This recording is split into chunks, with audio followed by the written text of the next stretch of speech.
202. Injustice in the Name of Justice. Chalcedon Report number 209, January 1983. The modern age talks much about justice while denying its existence. Walter Kaufmann in Without Guilt and Justice, 1973, held that guilt and justice are theological concepts and hence no longer valid. If there be no God, there is neither good nor evil, nor guilt and innocence, and the idea of justice is a myth. Not all humanists are as honest as Kaufmann was, and, as a result, the concept of justice has been retained as a facade for the perspectives of humanism. The humanistic state, as its own God and law, thus identifies its will with justice. This identification is increasingly ruthless. In Red China, legal restrictions have been placed upon birth. Guangdong Province, for example, sets an annual quota for births, and prospective parents must apply for an allotment. When, in one area, 2 women urged pregnant women to hide from the family planning workers, they were imprisoned for 15 days.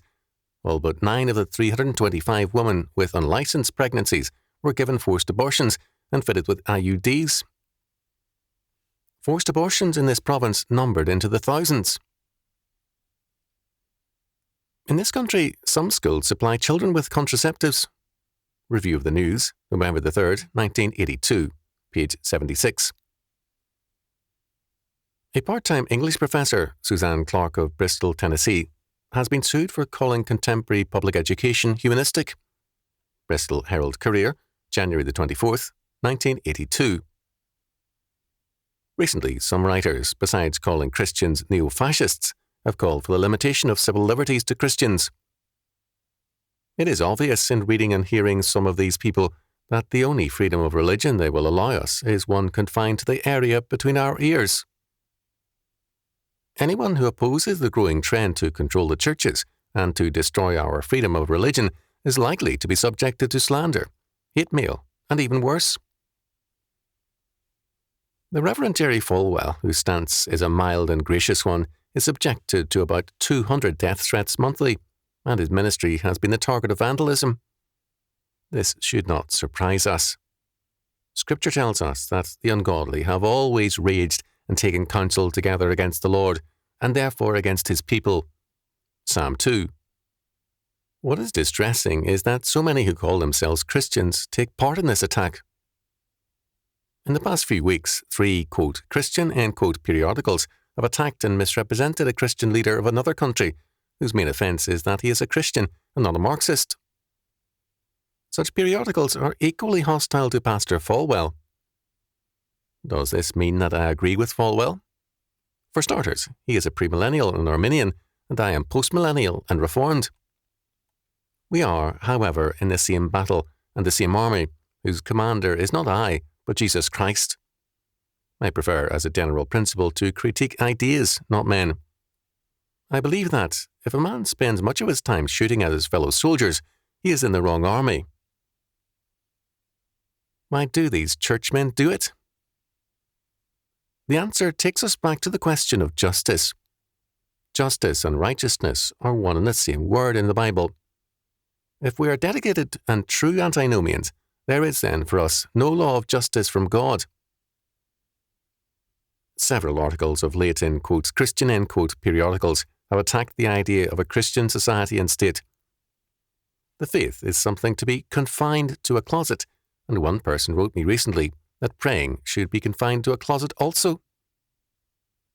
Some, in writing to me, have insisted that the state is, quote, safer, end quote, for all if left in the hands of humanists.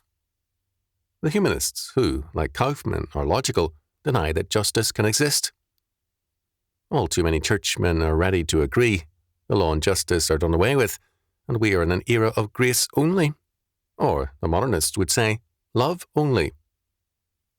The result is a license to and freedom for injustice. Moreover, these men in effect deny the sovereignty or lordship of Jesus Christ. The lordship of Christ is not restricted to the church or to the soul of man, but is total.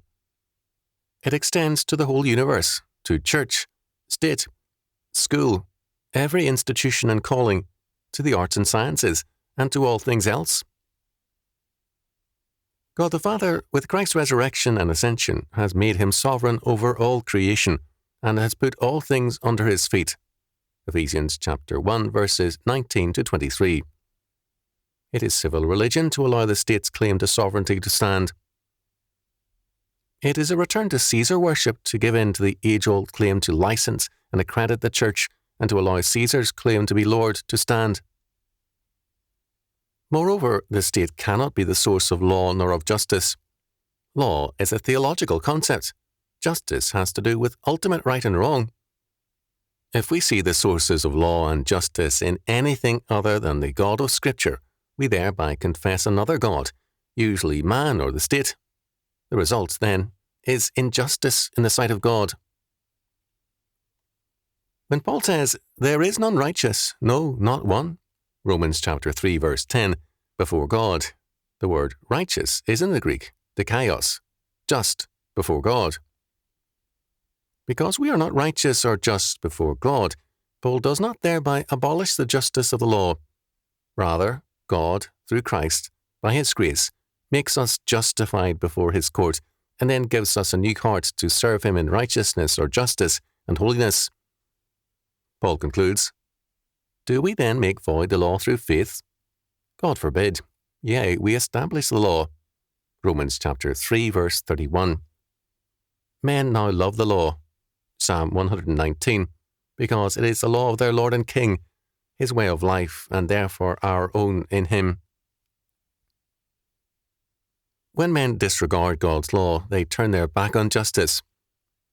All too many who profess to believe the Bible are critical of and hostile to those who fight against abortion.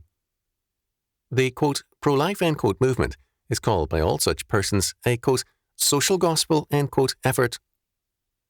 The result is an unconcern with God's justice and a preference for the dictates of a humanistic state. Injustice is, quote, vindicated, end quote, and defended in the name of the gospel. Civil religion then triumphs, and it goes under the names of humanism, modernism, and evangelicalism, as well as Calvinism. The adherents of civil religion are agreed in the sovereignty or lordship of the state. Injustice for them becomes any insistence on the crown rights of Christ the King as Lord over all men, nations, and the universe. Unless we insist on the priority and sovereignty of Christ as King over every area of life and thought, we enthrone injustice and deny Christ. The psalmist asks, "Shall the throne of iniquity have fellowship with thee, which frameth mischief by a law?" Psalm 94, verse 20. The word mischief can also be translated as misery. The throne of God cannot be in fellowship with ungodly or non-theistic doctrines of so-called justice. Justice or righteousness is an attribute of God and is revealed in his law word. When man seeks to establish his own doctrines of justice or of good and evil, Genesis chapter 3, verse 5, he sins and he produces injustice. He frames, as the psalmist declares, mischief or misery by law. Our present law structure is producing a growing misery and injustice. The more it departs from God's law word, the more deeply it moves into misery and injustice. "Except the Lord build a house, they labour in vain that build it." Psalm 127, verse 1.